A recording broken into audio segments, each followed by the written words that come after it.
Við hér á N4 erum gríðarlega spennt fyrir helginni því það framundan bæði á laugardags- og sunnudagskvöld klukkan 8 og svo aftur klukkan 10:30 tónleikar fiskidagsins mikla sem voru á Dalvík í sumar. Hann Karl Eskil Pálsson hitti Júlíus Júlíusson, fiskikónginn sjálfan sem sér fiskidaginn mikla á Dalvík, sem og Friðrik Ómar en hann stýrir þessu 100 manna verkefni sem stórtónleikarnir voru.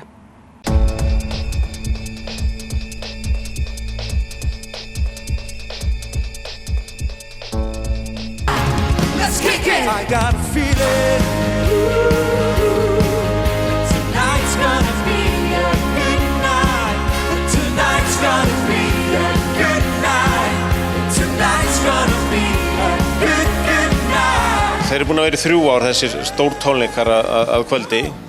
Þetta er náttúrulega búið að vera lengi umræðin og Friðrik Ómar og nú er mjög spenntur fyrir að gera eitthvað svona. Svo hefur þetta bara svona verið að þróast í heildina fiskidagurinn og samherjamenn sem að tónleikarnir í boði. Þeir hafa líka svona haft áhuga þannig að þetta hefur svona bara kannski þróast eins og fiskidagurinn mikli að gera eitthvað svona skemmtilegt en upphaflega eða fyrstu af þessum trennur þeir voru komið til vegna afmælis Samherja, 30 ára afmælis Samherja.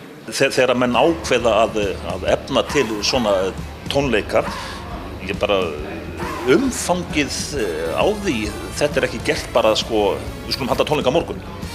Nei, þetta allavega ekki í dag minna. Ég man fyrsta árið þá var það nú og þótt okkur afskaplega stórt í sniðum en ég held okkur hefði kannski ekki órað fyrir því að það myndi verða eins og þetta núna. Þetta í rauninni miðað við tæki og tól og uppsetningu og fleira og allt bara í kringum að skipuleggja svæðið og allt sem hefur svolítið verið hlutverk fiskidagsins að það bara með því stærra sem gerist á landinu núna og búið að vera síðan 2 ár og það var rauninni, ég var alveg hreinskilinn, ég bjóst aldrei við því að þetta í rauninni svona stórt eins og það hefur orðið og hvað þá allir þessi mannfjöldi sem farin að leggja leið sín á Dalvík á laugardagskvöldinu og kannski svolítið sérstaklega núna og það sem svo gaman að þetta var svo skemmtileg viðbót við fiskidaginn og það búið að vera líka eins og Júlíus sagði við vorum að hugsa þetta í nokkur ára þegar stígum mjög varlega til jarðar hvað þetta varðar og þetta búið að halda svo vel utan þetta finnst mér sem líka mjög gott og ég held að þetta muni þar að leiðandi vonandi vaks og dafna og vera ókomin ár. Á hverju byrjarðu þegar þú byrjar að undirbúa slíka tónleika? Já, það er náttúrulega bara leið og fiskidagurinn er búinn þá náttúrulega byrjum við að undirbúa næsta fiskidag og fara yfir ákveðin mál og punta hjá hvað maður betur fara og þess áttar og það þegar þú spyrja sérstaklega tónleikana þá náttúrulega þeir strax settir inn í pakkan og eins og Friðrik Ómar sagði þá í rauninni byrjaðar að undirbúa en það þetta svona kannski þetta risadæmi og í boði Samherja og svona þetta svona kannski alltaf bíðum eftir þessu græna ljósið en svona eins og hálfgerður samkvæmisleikur svona spenna og þess áttar þannig að það byrjað strax en það náttúrulega númer 1, 2 og 3 það engin betri og ég fullyri það en Friðrik Ómar að búa til svona alvöru sjó og alvöru tónleika og það náttúrulega þá byrjum við á því að þar byrjar þetta, það alveg klart. Hversu margir koma að slíku verkefni? Allavega núna síðast var ég eitthvað svona farið yfir þetta svona léttilega og þetta yfir 100 manns sem koma að þessu og það náttúrulega þeir sem á sviðinu og allt tæknifólk baksviðs og fyrir framan sviðið síðan náttúrulega þeir sem að setja upp sviðið og svæðið sem fólk á vegum fiskidagsins og Samherja og Exxon og svo náttúrulega bara að gefa öllu þessu fólki að borða og það hefur verið komið í hlut Friðriks 5. vinar okkar og þetta bara eins og segja og svona ekki síðast en ekki síst bæjarbúarnir sem náttúrulega eru virkir þáttakendur á tónleikunum líka eins og á fiskidaginn sjálfum Þannig að þetta verkefni þegar það komið alveg á fullt og loka metrana þá þetta bara með stærri vinnustöðum bæjarins. Þetta náttúrulega gríðarlega bara til þess að eins og eitt af okkar fyrirtækjum landflutningasamskip þeir flytja 40 feta gáma sem að koma þarna á bryggjuna og það byrjað á þeir búið að teikna allt upp í og margir fundir í margar vikur og allt svoleiðis, en þriðjudagur fyrir tónleika þá byrjað að setja upp sviðið og það klárast ekki bara fyrir rétt, allt verður tilbúið bara á réttum tíma. Þannig að það öll vikan 22 manna gengi pluss svona hinur þessi svona verktakar getur við kallað að koma í hinn og þessi rammasmál og fleira. Þetta rosa stórt og já, þetta að sjálfsögðu. Það minna í tengslu við fiskidaginn og þegar þetta bætist við þá vel yfir 300 sjálfboðaliðar sem að koma að verkefnin í heild. Það einstakt. Að horfa á þessa tónleika einstakt en að vita allt sem að gerist á bakvið, allir þessi tónleikastöðmenn, allt sem þarf að gerast, allir þessi tæknimenn og allt til þess að gangi upp bara. Vá, það ótrúlegt. Það eiginlega að vera gaman að búa til þátt það því að fólk myndi segja vá oft. Við ákveðum strax í upphafi að bara keyra algjörlega á bara svona sjó í 1:45 eitthvað svoleiðis fyrir flugeldasýningu og það það sem ég held ég að sé svolítið svona einkenni þessara tónleika og þessa kvölds. Þú ert ekki að hanga þarna í margar klukkustundir, þú færð bara beint í æð og það bara power strax frá fyrsta lagi og þangað til í lokin. Og ég held að það sé svona það sem að fólk hrífst líka mjög mikið af.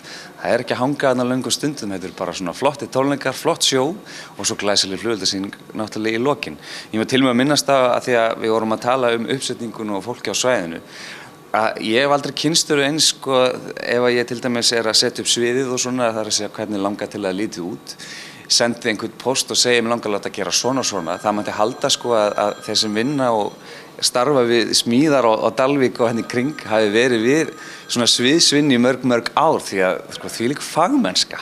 Það svo magnað og það bara hlutinni gerast eitt og bingo og það leggjast allir á eitt. Og það þessi svona andi sem að mér finnst alveg ótrúlega fallegur og skemmtilegur. Eru þetta, já, svona tæknilega séð og tónlistarlega séð, eru þetta svona viðamestu tónleika sem að haldið á Íslandi orðið ár hvert? Ég held að það sé bara, það engum blöðum það að fletta. Þetta gríðarlega viðamikið og þegar menn horfa nú á þetta, þegar þetta verður sýnt á þessari frábæru sjónvarpsstöð N4 sem að náttúrulega einn af þessum samstarfsaðilum við upptökur, þá sjá mér náttúrulega því gæðin á öllu þessu, sem sagt, bæðið á tökum og öllu í kringum þetta. Þannig að þetta mjög viðamikið, ég þekki ekki allt annað en þetta hlýtur að vera með því viðamesta. Síðan náttúrulega það sem að gerist leið og sjóinu líkur, að þá er svolítið djamma þá nóttina, svona aðeins má tekið á því og síðan hefst þessi eftirvinnsla sem að fólk fær síðan að sjá á N4 þegar horfir á tónleikana. Það rauninni svona, fyrir mig það mesta vinnan og mesta svona þolinmæðisverkið sko.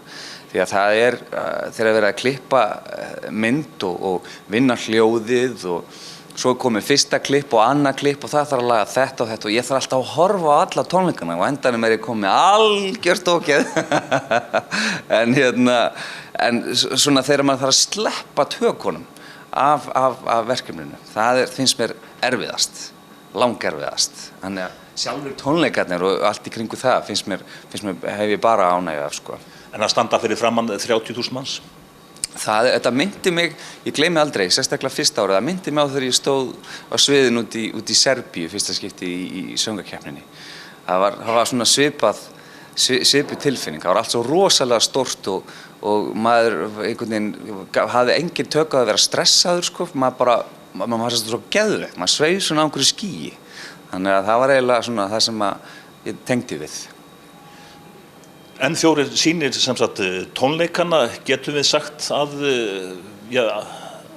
öllum landsmönnum sé boðið besta sætið? Klárlega öllum akkurat, þetta vel orðað, ég myndi ekki geta orðað þetta betur.